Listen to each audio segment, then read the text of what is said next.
What is the tarot? What is the tarot?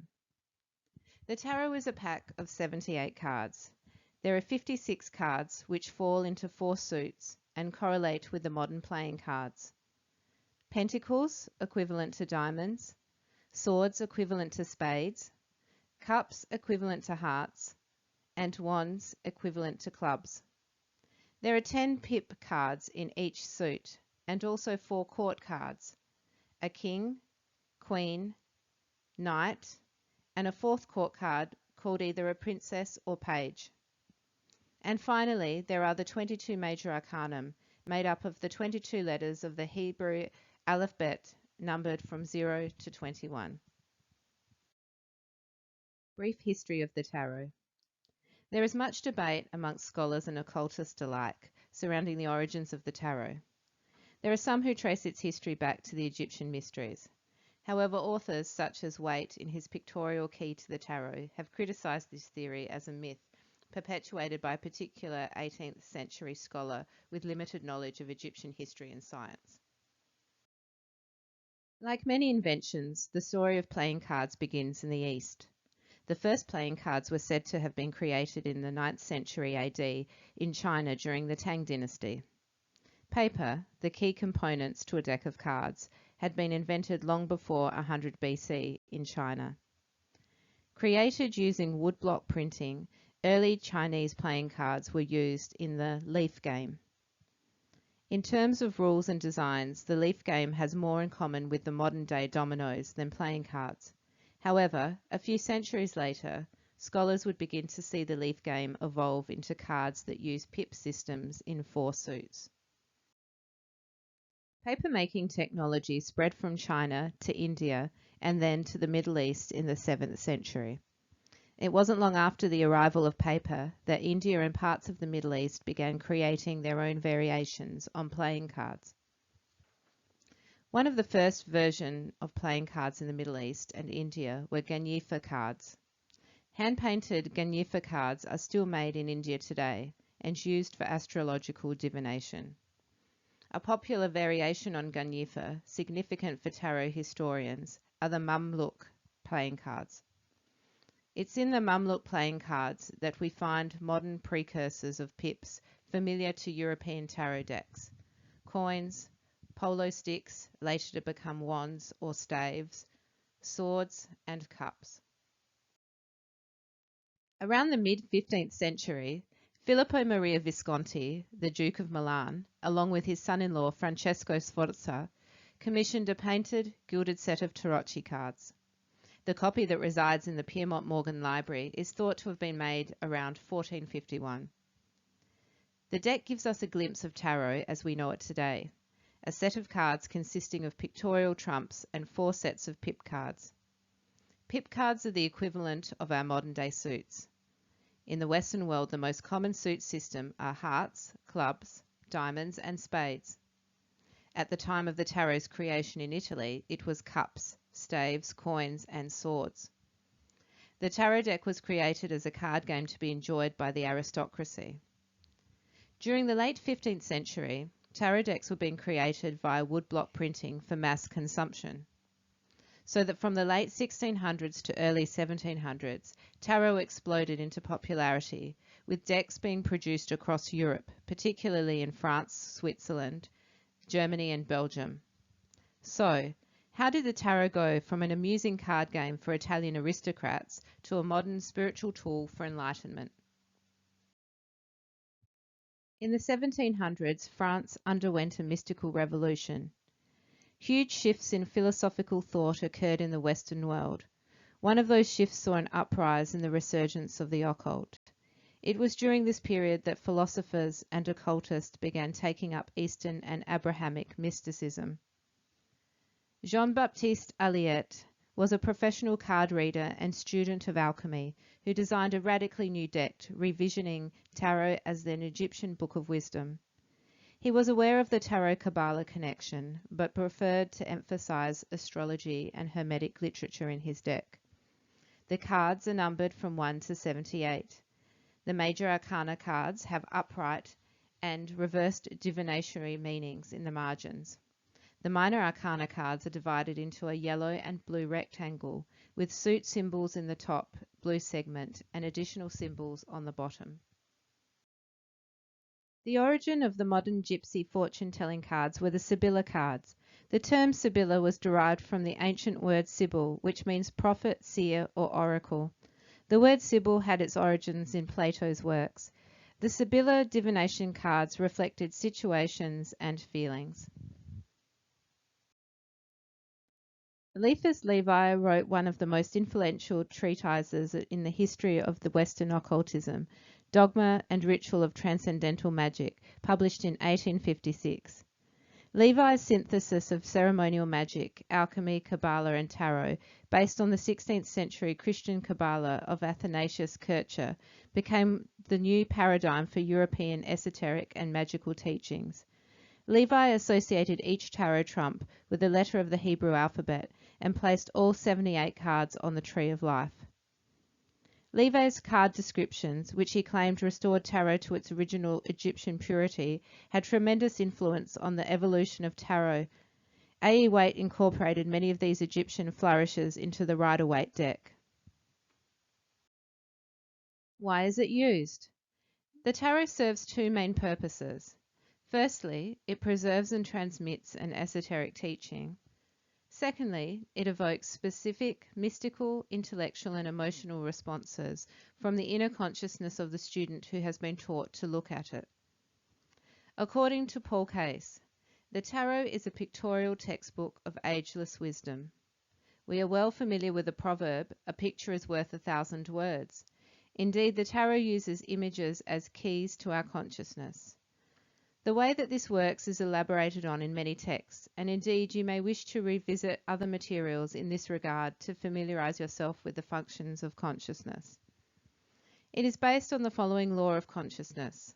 Subconsciousness responds more readily to the visual images than to any other form of suggestion. By repeated acts of attention to visual images combined in the symbolic pictures that make up the tarot, we may direct our subconsciousness to achieve our goals. These symbols produce a reaction automatically in the subconsciousness, producing both psychological and physical results. Eliphas Levi, in his work Transcendental Magic, stated that the tarot is, as an erudite Kabbalistic book, all combinations of which reveal the harmonies pre-existing between signs, letters, and numbers. The practical value of the tarot is truly and above all marvelous.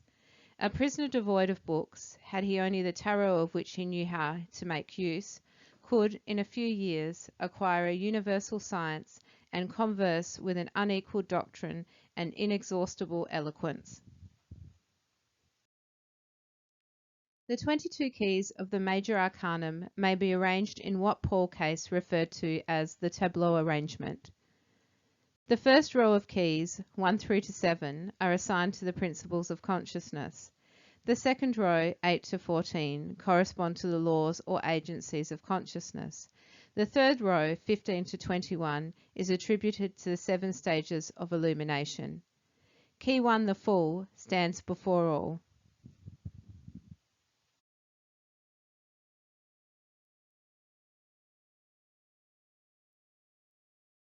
Key 0, the Fool, stands for the life breath, which is before all beginnings, throughout all activities, and remains when all activities have ended. For that reason, it is placed above all the rest of the tableau. The Fool, a seemingly careless youth, walks towards the brink of the precipice. One more step and he will be over. Immediately you get the feeling that something is going to happen. This card is the starting point. Its meanings are profound and are the basis for all further knowledge of ageless wisdom. The correspondences of the Fool are tabled here. Name, the Fool. Key number 0. Hebrew letter, Aleph. Signification, the bull or ox. Color, yellow. Note, E. Gematria value, 1. Astrology, Uranus. And elemental, air. The Hebrew letter Aleph is attributed to this key. Aleph means ox. Oxen symbolize the driving power in agriculture because they were used to pull plows. Agriculture is the basic form of civilization. Thus, the letter Aleph symbolizes cultural power, creative energy, life power, the vital principles of plants, animals, and men, which comes to us in physical form as energy of the sun. This principle is also called life breath. It is the Greek pneuma, the Sanskrit prana, the Hebrew ruach, the Latin spiritus. Literally, these words mean breath. Secondarily, they refer to the spirit or all-pervading life energy. Key 0 represents that essential spirit, the individuality that is our true self. It is the vehicle of evolution, as the personality is the vehicle of incarnation. The full therefore represents the superconsciousness, the extension of that ray of light from the source. This is the source of all inspiration and insights. The number 0, attributed to this key, is a symbol of the unconditioned, limitless life power. It is a symbol of that power before it had taken form. It is shaped like an egg and represents therefore all the potencies of life. He is called the fool because the wisdom of the wise seems foolish to the world. Some of the primary symbols are interpreted below. The dog, intellect, reasoning mind. He is a descendant of wolves. Thus he is a human adaptation. In his natural, unmodified state he is something wild, but he has now changed to be a friend and companion to man. He represents the truth that all subhuman life forms are improved by the advance of human consciousness. The belt, time. At his waist, his robe is encircled by a belt having 12 circular ornaments, of which 7 are visible. It refers to the 12 signs of the zodiac, which are expressed the 7 heavenly bodies. White garment, purity. The white robe represents the light of perfect wisdom. You may notice the tetragrammaton across his neckline. Outer garment, ignorance and passion. The black coat of ignorance is lined with the red of passion, fire, and material force. Wand, wheel. Wallet, memory. It contains the summed up experience of previous manifestations, because at the beginning of every new cycle of life expression, the life power carries the essence of all former cycles. It has the all-seeing eye, the eye of Horus, which alludes to the fact that through the development of sight or third eye vision, we may be granted access to stored up knowledge from the universal memory. The eagle on the wallet refers to Scorpio, meaning that to bring about the vision referred to by the eye, we must direct or sublimate the bodily forces relating to Scorpio. Rose. A white rose is a symbol of purified desire. It indicates freedom from the lower forms of desire and passion. It is a cultivated flower, showing that he has come from a previous scene of cultural activity, from a plain somewhere behind his journey. The garland on his head, victory. It also refers to the vegetable or plant kingdom, and the red feather rising from the garland represents the animal kingdom. His citrine leggings or hose refers to the element of earth. His yellow shoes refer to air, which is the vehicle of life power, and the sun refers to the one force. The 11th path. The 11th path is the first path to emanate from Keter, the crown, and links it to Chokmah, wisdom. In Kabbalistic theory, it is the first of all relationships, and it relates to all other paths in something of the way that an original relates to its copies. The 11th path has a quality of completeness and universality which is not found elsewhere on the tree. As it forms part of a relationship with the supernal triad, the path of Aleph can only be grasped in an abstract sense. The two qualities, the universal and the abstract, have a dominant role in the symbolism and meaning of the path of Aleph. Every relationship on the tree, and thus in the Kabbalistic universe, can be seen as a specific form, a form defined and limited in a particular way. The fiery or scintillating intelligence is the mode of consciousness assigned to Aleph. Breath keeps the fire alight in our bodies.